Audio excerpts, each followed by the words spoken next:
¿Te has preguntado por qué alguien decide marcar su piel para siempre? Antes de que los tatuajes fueran tendencia en redes sociales o adornaran las pasarelas de moda, ya eran parte de algo mucho más profundo, una necesidad humana de contar historias, de expresar identidad y pertenencia. La tinta sobre la piel no es un invento moderno. Los tatuajes existen desde hace miles de años. El cuerpo humano ha sido utilizado como lienzo desde tiempos prehistóricos. El ejemplo más antiguo es Otzi, el hombre de hielo, una momia de más de 5000 años encontrada en los Alpes, cuyo cuerpo tenía cerca de 60 marcas. Algunos arqueólogos creen que eran parte de rituales curativos, una especie de acupuntura antigua. No eran adornos, eran herramientas. Los tatuajes servían como medicina, magia, escudos espirituales. En distintas culturas, el tatuaje no solo embellecía, era una forma de comunicarse sin palabras. En Egipto, algunas mujeres eran tatuadas como símbolo de fertilidad o estatus. En las islas del Pacífico, como Samoa o Nueva Zelanda, las tribus usaban tatuajes para narrar la historia familiar, el rango dentro de la comunidad o los logros personales. Cada línea tenía un mensaje, cada forma era parte de un legado. Incluso en culturas como la japonesa, el arte del irizumi era reservado para guerreros, y más tarde, tras prohibiciones, se volvió símbolo de rebeldía. Lo fascinante es que a pesar de las distancias culturales y geográficas, todas las civilizaciones parecen haber llegado a la misma conclusión: la piel también habla. Los tatuajes eran una extensión del alma, un pasaporte espiritual, un grito silencioso que decía quién eras, de dónde venías y en qué creías. Marcar el cuerpo era marcar el espíritu. ¿Y tú? ¿Qué historia contarías si tu piel hablara? Durante siglos, los tatuajes fueron parte de rituales, símbolos de honor y elementos sagrados. Pero algo cambió. Con la llegada de las grandes religiones organizadas y la colonización, muchas de estas prácticas comenzaron a verse con otros ojos. De pronto, lo que antes era espiritual, se convirtió en motivo de rechazo. En Occidente, el cristianismo temprano rechazó el tatuaje como una violación del cuerpo templo, mientras que los conquistadores europeos, al llegar a América, Asia o África, vieron los tatuajes de los pueblos originarios como signos de barbarie o paganismo. Así, muchas culturas fueron obligadas a abandonar estos trazos milenarios. Pero la tinta no desapareció. Simplemente se escondió. Con el paso del tiempo, el tatuaje encontró nuevos refugios. En los siglos XVIII y XIX, los marineros europeos lo adoptaron como una forma de llevar recuerdos de los puertos donde habían estado, un símbolo de hermandad y aventura.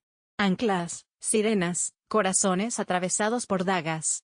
No eran solo dibujos, eran mapas personales, bitácoras de vida grabadas en piel salada. Pero mientras ellos se tatuaban por identidad y orgullo, la sociedad respetable los miraba con desdén. Y fue entonces cuando el tatuaje comenzó a asociarse con lo marginal. En prisiones, se convirtió en una forma de sobrevivir, marcas de afiliación a pandillas, de crímenes cometidos, de respeto ganado a golpes.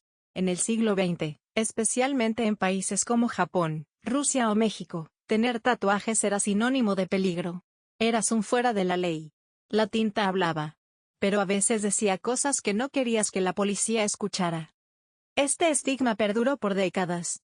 Los tatuajes fueron vetados de oficinas, escuelas, medios de comunicación. Se pensaba que quien se tatuaba era violento, irresponsable, problemático. La libertad de marcar el cuerpo se volvió un acto político, una forma de rebelión. Porque en un mundo que buscaba uniformidad, llevar tinta era gritar yo soy distinto. Y eso, a los poderosos, siempre les ha dado miedo. A finales del siglo XX, algo inesperado comenzó a suceder. Lo que durante décadas fue símbolo de marginalidad, comenzó a tomar fuerza como una forma legítima de arte. Las calles, los estudios clandestinos y las prisiones ya no eran los únicos escenarios de la tinta. Empezaron a surgir verdaderos artistas del tatuaje que transformaron la aguja en pincel, y la piel en lienzo. El tatuaje dejó de ser solo una marca, se convirtió en un acto de expresión profunda, un grito silencioso que decía yo soy esto, y no me avergüenzo.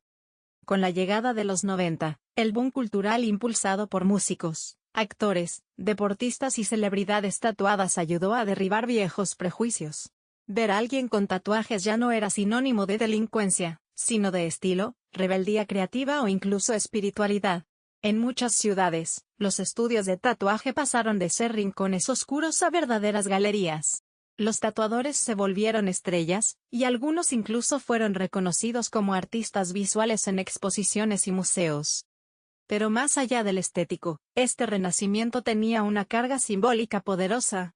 Cada tatuaje era una narrativa, una pérdida, una victoria, una transición, una promesa. La piel se volvió archivo emocional.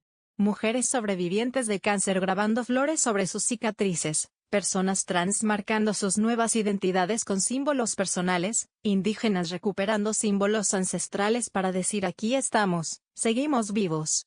El tatuaje ya no era solo una elección estética. Era también un acto político, emocional y cultural. Y mientras los estudios se llenaban, las redes sociales amplificaban el fenómeno. Instagram, por ejemplo, permitió que miles de tatuadores mostraran su trabajo al mundo, conectando culturas, estilos y tendencias. El old school convive con el realismo, el minimalismo japonés con los trazos mayas, la geometría sagrada con los retratos familiares. Ya no hay una sola forma de tatuar, ni una sola razón para hacerlo. La tinta volvió a ser rito, pero esta vez bajo nuestros propios términos. Aunque los tatuajes han ganado terreno como expresión artística y personal, todavía en muchos rincones del mundo persisten los prejuicios. ¿Por qué? Porque el cuerpo tatuado sigue siendo un campo de disputa entre lo tradicional y lo moderno, lo privado y lo público, lo normativo y lo libre. Aún hoy, hay personas que deben cubrir sus tatuajes para acudir a entrevistas de trabajo, para no dar mala imagen en oficinas, escuelas o hasta eventos familiares. En pleno siglo XXI, la tinta en la piel puede seguir costando oportunidades. En países como Japón, por ejemplo, el estigma social vinculado a los tatuajes continúa fuertemente arraigado, ya que durante décadas estuvieron asociados a la mafia yakuza. A pesar de que muchos jóvenes los usan por moda o rebeldía, aún hay spas, gimnasios y lugares públicos donde se prohíbe la entrada a personas tatuadas. En Corea del Sur, los tatuadores deben ejercer en la ilegalidad, porque se considera que solo los médicos están autorizados a perforar la piel. En algunos sectores conservadores de América Latina o Medio Oriente, los tatuajes siguen viéndose como pecado, rebeldía negativa o muestra de desobediencia. Y sin embargo, cada día, alguien más decide tatuarse. A veces para romper con la tradición, a veces para honrarla. Lo interesante es que el tatuaje ha encontrado maneras de dialogar con la sociedad, desde estudios que explican su higiene y profesionalismo, hasta influencers que muestran con orgullo sus cuerpos marcados. La televisión, el cine y las redes también han tenido un papel clave en normalizar la imagen del tatuaje en cuerpos femeninos, cuerpos mayores, cuerpos diversos. En las universidades, en los hospitales, en las oficinas. Los tatuajes ya están ahí. Tal vez aún se juzgue en silencio, pero también se admira. Porque cuando alguien lleva en la piel una historia, no estamos frente a una moda, estamos frente a una vida. Y si esa vida decide contar su historia con tinta, ¿quiénes somos para negarle ese derecho? Imagina un tatuaje que cambia de color según tu temperatura corporal, o uno que monitorea tu salud en tiempo real. Aunque suene a ciencia ficción, ya existen investigaciones que mezclan nanotecnología con tatuajes inteligentes. Así es como el arte corporal entra de lleno al siglo XXI, no solo como símbolo cultural, sino como innovación médica, estética y tecnológica. Lo que alguna vez fue una herramienta ritual para comunicarse con los dioses o con los espíritus ancestrales, hoy se fusiona con algoritmos, sensores y pigmentos bioactivos. Pero no todo es digital. También hay una revalorización de las raíces. En muchas partes del mundo, los tatuadores están retomando técnicas milenarias, como el anpoque o el batok filipino, no solo por su belleza, sino por el respeto al conocimiento ancestral. En comunidades indígenas de México, Centroamérica y el Pacífico, el tatuaje vuelve a ser una forma de resistencia, identidad y orgullo. Así, el futuro del tatuaje no se define solo en laboratorios o estudios de diseño futurista, sino también en montañas, selvas y pueblos que luchan por preservar sus símbolos. La globalización ha permitido que estilos de tatuaje viajen por todo el mundo. El blackwork alemán se combina con el puntillismo andino, el realismo californiano convive con el neotradicional japonés. Las fronteras artísticas se desdibujan, y en su lugar aparece un mapa vivo, tatuado, donde las culturas dialogan. Las convenciones internacionales, los festivales de arte corporal y las redes sociales han convertido a los tatuadores en verdaderos embajadores culturales. Cada aguja se convierte en un puente entre generaciones, entre geografías, entre historias. Y así llegamos al punto clave: el tatuaje no es moda pasajera. Es una conversación continua entre el pasado, el presente y lo que vendrá. Es un espejo de lo que somos, y también una hoja en blanco para lo que queremos ser. En un mundo que cambia tan rápido, tatuarse es una forma de decir: esto me importa, esto soy, esto permanece.